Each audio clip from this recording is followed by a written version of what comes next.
Rain lashed against the windshield as I pulled into the driveway. After 6 hours of white-knuckled driving, my hands were stiff, and my back throbbed from the business trip. When I got back from the trip, my husband and mother-in-law had left a note. "Deal with this senile old woman." I found his grandmother dying in the back room. Suddenly she whispered, "Help me get revenge. They have no idea who I really am." Her fingers gripped my wrist with terrifying, unexpected strength. I dropped my luggage and rushed toward the kitchen. The house felt hollow and freezing. The refrigerator hummed in an empty kitchen that smelled of stale air and sour milk. I grabbed a glass of water and a small silver spoon. My heart hammered against my ribs like a trapped bird. I didn't recognize this version of my life. My husband had turned our sanctuary into a tomb while I worked to pay his bills. I noticed his wedding ring sitting by the sink. The bedroom door creaked open to reveal a nightmare. Margaret lay on a thin mattress, her skin the color of wet parchment. The air was thick with the scent of neglect and unwashed linens. I knelt beside her and began to trickle water into her cracked lips. Her eyes fluttered open, dark and startlingly sharp. She wasn't the confused woman they described in their cruel notes. She was a hunter waiting for the right moment. She pointed a trembling finger toward the floor. I pried up the loose floorboard behind the dresser. Beneath the dust lay a polished wooden box and a hidden keypad. Margaret watched me with predatory focus as I entered the digits. She hissed. A section of the wall slid back on silent tracks. Inside sat a glowing bank of monitors displaying every corner of the house. I saw my husband on a screen, laughing in a hotel room with another woman. The betrayal felt like a physical blow to my chest.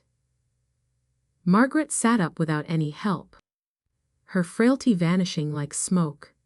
She reached for a hidden phone and dialed a number I didn't recognize. Her voice was cold, resonant, and entirely commanding. She wasn't just a grandmother. She was the shadow owner of the firm where I worked. She looked at me and offered a thin, dangerous smile. We weren't victims anymore. We were architects of a very public execution. She handed me a legal folder containing my husband's secret gambling debts. Blue and red lights eventually pulsed against the living room curtains. I sat in the darkness and waited for the front door to swing open. Daniel entered first, whistling a tune and holding a bottle of expensive champagne.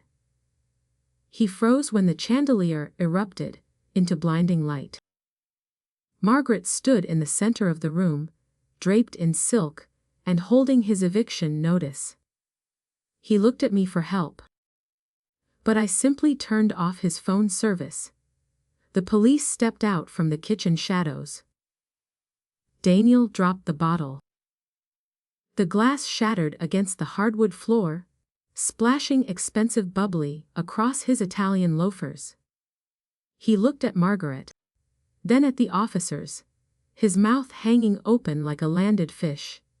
Linda stood behind him, her face drained of all color, as she clutched a designer handbag I had paid for. The silence in the room felt heavy and suffocating. Nobody moved for a long beat. Daniel finally blinked and looked at me. "Clara, tell them this is a mistake," he stammered. He reached out a hand, but one of the officers stepped forward to block him. I didn't say a word. I just stood next to Margaret and crossed my arms. The warmth I used to feel for him was gone. It had been replaced by something cold and sharp. Margaret took a slow sip of her tea and set the porcelain cup down with a deliberate, haunting click. Linda started to wail, her voice shrill and desperate. She tried to push past the guards toward the stairs, claiming she had left her heart medication in the guest room. The officers didn't budge. They had seen the footage of her kicking Margaret's wheelchair just 2 days ago. Gregory Shaw stepped forward and opened a leather briefcase. He pulled out a stack of documents that detailed every cent they had stolen. Linda stopped screaming and began to shake.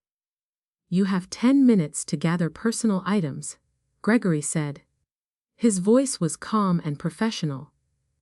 Daniel tried to laugh, but it came out as a pathetic wheeze. He pulled out his phone, likely trying to call his lawyer or Olivia. His thumb swiped frantically across the screen. He looked up, his eyes wide with a new kind of panic. "My accounts are locked," he whispered. He looked at me again, searching for any flicker of the old Clara. I stepped closer to him, my heels clicking on the floor. I wanted him to see the clarity in my eyes. "I changed the passwords an hour ago," I said softly. The realization hit him like a physical blow. Everything he owned was tied to the corporate accounts I managed. He had spent years treating me like a bank, never imagining I would eventually close the vault. He slumped against the wall, his bravado finally dissolving into a puddle of sweat. The officers began to lead them toward the door. Linda was begging now, promising to explain everything if we just let them stay the night. Margaret ignored her completely. She was looking at the monitors, watching the external cameras, as the police cruisers waited at the curb. I felt a strange sense of peace wash over me. The house finally felt clean. Then, Daniel stopped at the threshold and turned back. He had a cruel, twisted smile. "You think you won, Clara," he spat. He looked toward the back room where Margaret had been kept. "Check the safe in the basement. You aren't the only one with secrets." He laughed as they pulled him into the rain.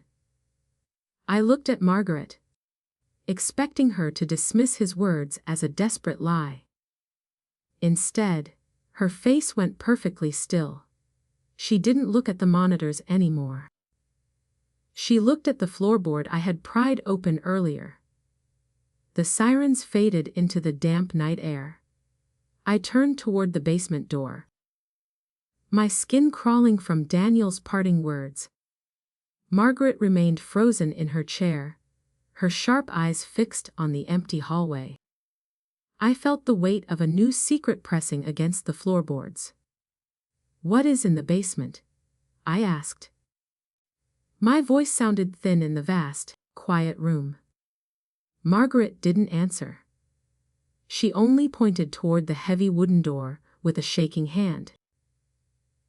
I grabbed a flashlight from the kitchen drawer and headed down. The stairs groaned under my weight, echoing through the dark, damp space. The air grew colder with every step I took. I reached the concrete floor and scanned the shadows. In the far corner, hidden behind a stack of rusted garden tools, stood a heavy steel safe. It looked ancient and immovable. I knelt in the dirt, the cold floor biting into my knees. The safe required a physical key and a combination. I remembered the small wooden box Margaret had opened earlier. I raced back upstairs, my breath coming in short, jagged gasps. Margaret was gone from her chair. The surveillance room stood open, its screens flickering with ghostly blue light. I found her standing inside the hidden chamber, staring at a specific monitor. It showed a figure moving in the backyard. Someone had avoided the police perimeter. "Give me the key," I demanded, holding out my hand. Margaret handed me a tarnished brass key, without looking away from the screen. Her silence was more terrifying than Daniel's threats. I ran back to the basement, the brass biting into my palm. I inserted the key and turned the dial with sweating fingers. The tumblers clicked into place with a heavy thud. I pulled the door open. My flashlight beam hit a stack of black ledgers. I opened the top book and began to scan the pages. They weren't bank records or investment portfolios. They were detailed logs of my own life. Every business trip, every bank deposit, and every phone call I had made was recorded in Daniel's messy script. He hadn't just been stealing from Margaret. He had been tracking me for years. A cold realization washed over me. I was never the provider. I was the primary target of a long game. I flipped to the final page and found a photograph tucked inside. It was a picture of me at the airport, taken only 3 hours ago. Someone had followed me from the moment I landed. I heard a soft floorboard creak directly above my head. The basement door, which I had left wide open, slowly swung shut. The lock clicked firmly into place. I was trapped in the dark with the evidence of my own surveillance. Panic flared as I threw my weight against the reinforced wood. It didn't budge. I screamed for Margaret, but only silence responded from the house above. My flashlight beam flickered and died, plunging me into absolute blackness. Then, a soft mechanical hum started behind the safe. A hidden vent opened, and the smell of wood smoke drifted into the small room. I realized the house was not just a prison.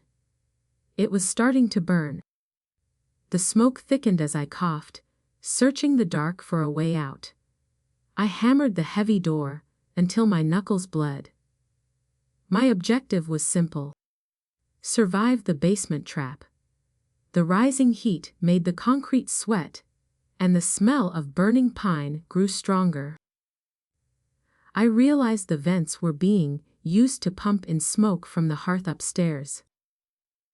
I felt a cold metal handle near the floor that I had missed before. It was a manual release. I yanked the handle with everything I had left. A small service hatch popped open, leading toward the foundation's crawlspace. I squeezed through the narrow gap, feeling the rough stone scrape against my ribs. The pressure in my chest was immense as I crawled toward a faint light. I emerged behind the house, gasping for fresh air. The grass was wet and cold. I looked up and saw a shadow moving near the shed. It wasn't Margaret. The figure turned, and the moonlight caught the glint of a silver lighter. It was Olivia, Daniel's mistress, watching the house burn with a calm expression. She wasn't just an accomplice. She was the one who had been following me. She tossed the lighter into a pile of dry brush and smiled. My fear vanished, replaced by a sharp, focused rage. I stood up, wiping the soot from my face. I had the ledger clutched in my hand. "Daniel is in custody," I said, my voice raspy from the smoke. Olivia didn't flinch or try to run. She just looked at the black book I held. "That ledger contains your name too," I lied, stepping into the light. She laughed, a high and brittle sound that echoed in the trees. She told me the fire would erase everything. I realized then that she didn't know about Margaret's secret room. The cameras were still recording every single move she made. I pointed toward the hidden lens tucked under the eaves. Olivia's smile faltered as she saw the small red light blinking back at her. The power balance shifted instantly. I told her the footage was streaming directly to the police station. She lunged at me, trying to grab the book. I stepped aside and tripped her, sending her sprawling into the mud. She looked up at me with pure hatred. I finally understood that she was the real architect. Margaret knew. I whispered, watching her struggle to stand. I realized Margaret hadn't been trapped upstairs at all. She had used me as bait to draw Olivia out of the shadows. The basement fire was a controlled distraction, meant to flush the last rat from the nest. I looked toward the house and saw Margaret standing on the porch. She was untouched by the smoke or the flames. She looked like a queen surveying a fallen kingdom. Margaret beckoned me forward with a sharp nod. I left Olivia sobbing in the dirt and walked toward the porch stairs. The fire in the vents had already been extinguished by an automated system. I reached the top step and handed the ledger to the old woman. She didn't thank me. She just opened the book to the middle section. There was a map folded inside that I hadn't seen. It showed a location in the local woods. The map was hand-drawn with charcoal on yellowing parchment. I stared at the red X, marked deep within the Blackwood Preserve, just miles from our driveway. My lungs still burned from the basement smoke, but my mind was racing. Margaret tapped the map with a bony, steady finger. "Daniel wasn't just tracking you, Clara," she said. Her voice was like grinding gravel. "He was digging." I realized the objective was no longer just survival. It was about uncovering what he buried before the police arrived. We left Olivia bound in the garden for the authorities, her silent rage a sharp contrast to the sirens approaching the driveway. Margaret insisted on coming, her strength seemingly fueled by the cold night air. We climbed into my SUV, the leather seats feeling strange after the chaos. I drove toward the preserve, the headlights cutting through a thick, rolling fog. My hands shook on the wheel as I thought about the ledger. If Daniel was digging, it meant he had something to hide that was far worse than his debts or his mistress. The woods were silent except for the crunch of dead leaves under my boots. I carried a heavy shovel I took from the garage. Margaret followed behind, her flashlight beam dancing across the twisted oak trees. The air grew colder as we reached the coordinates. I saw a patch of fresh earth near an old, hollowed-out stump. Someone had been here recently. I began to dig, the metal blade ringing against stones. Every strike felt like a heartbeat in the quiet forest. The pressure increased as the hole deepened to 3 feet. I hit something solid and wooden. It wasn't a coffin, but a small, reinforced crate wrapped in heavy plastic. My breath hitched as I cleared the dirt away. Margaret stood over me, her face a mask of ancient stone. I pried the lid open with the edge of the shovel. Inside lay a stack of forged identity documents and several thick bundles of untraceable cash. Daniel was planning a permanent disappearance, without me or his mother. The power balance shifted as I found a secondary folder at the bottom. It contained a life insurance policy in my name. The payout was staggering, but the beneficiary wasn't Daniel. It was a shell company controlled by Olivia. He hadn't just been cheating, he was planning to profit from my death. I felt a wave of nausea wash over me in the dark. I looked at Margaret, expecting shock. Instead, she reached into the crate and pulled out a small, encrypted hard drive. "This is what they really wanted," Margaret whispered.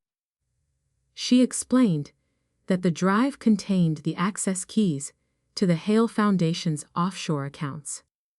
Daniel and Olivia were never going to be satisfied with a simple inheritance.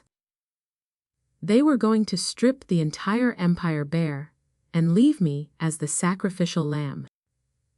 I realized then that I was the only person standing between them and total financial ruin. I stood up and gripped the shovel tight. I heard a twig snap nearby in the brush. I turned the flashlight toward the sound, expecting a stray animal. Instead, the beam illuminated a dark sedan idling on the dirt trail. A man I didn't recognize stepped out, holding a silenced pistol by his side. He didn't look like a common criminal, he looked like a professional cleaner. Margaret didn't flinch. She simply tucked the hard drive into her coat pocket and looked at the man. "You're late, Mr. Vane," she said. The stranger didn't fire. He bowed his head slightly. Vane moved with a lethal, fluid grace that made my heart stop. He ignored me entirely, focusing his cold gaze on Margaret. The shovel felt like a toothpick in my shaking hands.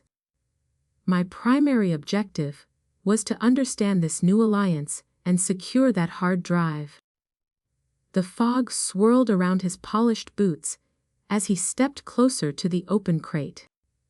The silence of the woods became a physical weight pressing against my chest. Margaret didn't move an inch. She held the drive like a holy relic while the man reached into his jacket. The tension escalated when Vane produced a secondary device. Not a weapon. It was a handheld scanner that chirped in the damp air. He was checking for trackers, ensuring Margaret hadn't been followed by anyone other than me. I realized then that Vane was her shadow. A private security asset I never knew existed. Daniel had been playing a game of checkers, while Margaret controlled the entire board. My husband's arrogance had blinded him to the real power sitting in that back room. The man nodded once, signaling that the perimeter was clear.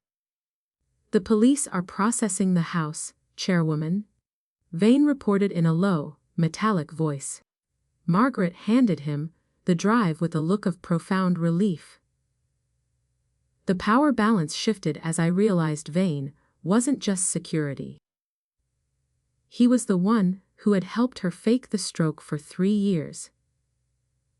He had watched me bathe her and feed her from the shadows of the hallway. I felt a sudden, sharp sting of betrayal. My compassion had been part of their theater. I was an unwitting pawn in a corporate war. I stepped forward, the shovel blade scraping against a jagged rock. "You used me," I whispered, looking from the billionaire to her hitman. Margaret finally turned her head toward me. Her eyes weren't cold anymore. They were filled with a strange, clinical respect. She told me that my kindness was the only variable she couldn't manufacture. Vane checked his watch and gestured toward the idling sedan. We had to move before the local deputies expanded their search. The forest felt smaller now, closing in on us with every passing second. We climbed into the back of the sleek sedan. The interior smelled of expensive leather and gun oil. Vane drove with a precision that felt robotic, bypassing the main roads. I watched the trees blur past the tinted window. My mind was stuck on the life insurance policy. Daniel had intended for me to die in that basement fire. The crate of cash was his ticket to a new life with Olivia. I clutched the ledger to my chest like a shield. Every page was a testament to his absolute hatred. The mid-scene turn arrived when Vane handed me a tablet. It showed a live feed from the county jail's intake desk. Daniel was being processed, but he wasn't alone in the room. A lawyer I didn't recognize was whispering in his ear. Margaret leaned over to look at the screen and frowned. She identified the man as a fixer for a rival investment firm. Daniel wasn't just a thief, he had been selling Margaret's secrets to her enemies. The stakes had just moved beyond a simple family betrayal. He was a corporate spy. This realization changed everything about our next move. We weren't just going to testify, we were going to dismantle a conspiracy. Margaret's face hardened into a mask of pure, unadulterated power. She told Vane to initiate the scorched earth protocol on the rival firm. I watched as her thin fingers danced across the tablet screen. She was erasing fortunes with a single tap. It was terrifying to witness the scale of her influence. I wondered if I was truly safe with her. She saw my doubt and patted my hand. "You are the only one who didn't want anything from me," she said. It was a compliment that felt like a burden. I realized my life would never return to the quiet world of finance. I was now an accomplice to a woman who moved like a ghost through the halls of power. Vane took a sharp turn onto a private airfield. A small jet sat waiting with its engines whining in the dark. We were leaving the state before the sun could rise over the crime scene. We stepped onto the tarmac, the wind whipping my hair across my face. Vane stayed behind to handle the local cleanup. I followed Margaret toward the stairs of the aircraft. I looked back at the forest one last time. The fire at the house would be a headline by morning. I was supposed to be a victim, but I was flying into the stratosphere instead. Just as the door began to close, my phone buzzed in my pocket. It was a text from a blocked number. It contained a photo of me. I stared at the screen, the glowing image of my own face burning into my retinas. The photo was taken from the terminal roof just moments ago. My heart hammered against my ribs like a frantic prisoner. I showed the phone to Margaret as the cabin pressurized. Her face didn't register surprise. She simply took the device and handed it to the flight attendant. "Tell the pilot to hold," she commanded.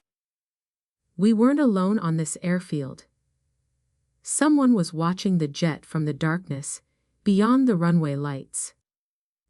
The primary objective shifted from flight to immediate survival. We were sitting ducks inside a glass and steel tube. I looked out the small oval window, searching for a muzzle flash or a shadow. The pressure in the cabin felt like a physical weight on my skull. I realized that Daniel's network was larger than Margaret's private security.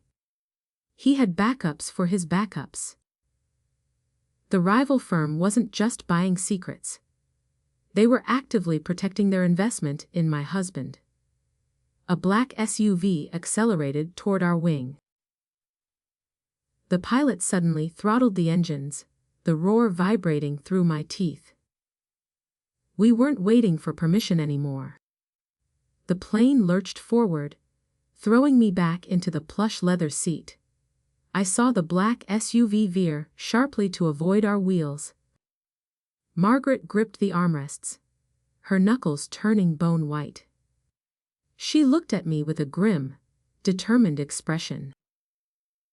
"They won't let us leave with that drive," she shouted over the noise. I realized the drive was the only thing keeping us alive right now. Midway down the runway, a second vehicle appeared, blocking our path to takeoff. The pilot slammed on the brakes, and the jet skidded sideways in a terrifying screech of rubber. My forehead hit the seat in front of me. I felt a warm trickle of blood run down my face. The power balance shifted as the cabin door was suddenly forced open from the outside. I expected Vane, but a stranger in a tactical vest climbed inside. He held a device that looked like a signal jammer. Hand over the drive. Chairwoman, the man said. He didn't point a gun, but his presence was an absolute threat. Margaret didn't flinch. She reached into her coat and pulled out the drive, holding it over an open thermos of hot tea. The man froze. One drop, and the offshore access keys would be corrupted forever. This was her leverage. She wasn't just a rich old woman. She was a master of brinkmanship.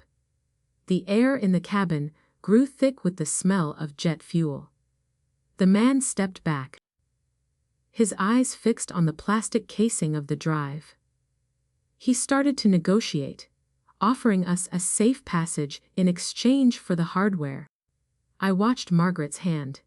It was perfectly steady. She wasn't negotiating, she was waiting for a specific signal. Suddenly, the man's radio chirped with a frantic message. I heard the word, perimeter, and then a muffled explosion from outside.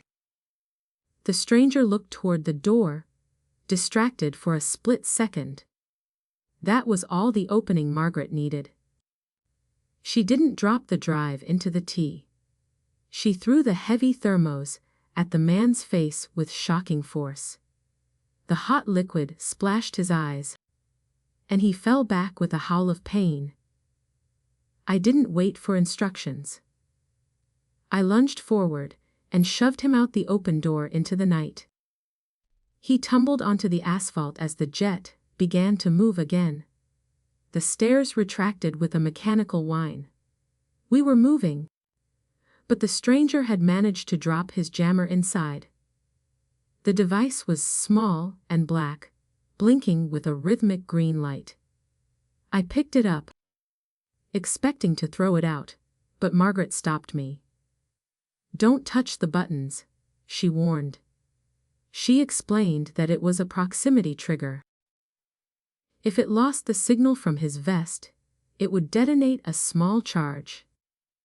We were trapped in a climbing aircraft with a live explosive. I looked at the altimeter. We were already at 5,000 feet. The green light turned a sharp, angry red. I held the device in my lap, my breath coming in shallow gasps. Margaret opened her laptop and connected a cable to the jammer's port. Her fingers moved with a speed that defied her age. She was trying to bypass the trigger before the timer hit 0. I looked at the window and saw the lights of the city fading below us. I felt a strange sense of irony. I had survived a fire just to blow up in the clouds. The device emitted a long beep. The red light stopped blinking and stayed solid. Margaret exhaled a long, shaky breath and leaned back. It's disarmed, she whispered. I felt the tension leave my body, leaving me weak and hollow. I looked at the drive sitting on the table between us. It was the source of all this blood and fire. I realized I was now tied to Margaret by more than just a secret. I was an accomplice to her war. Then, the laptop screen flickered and showed a new message.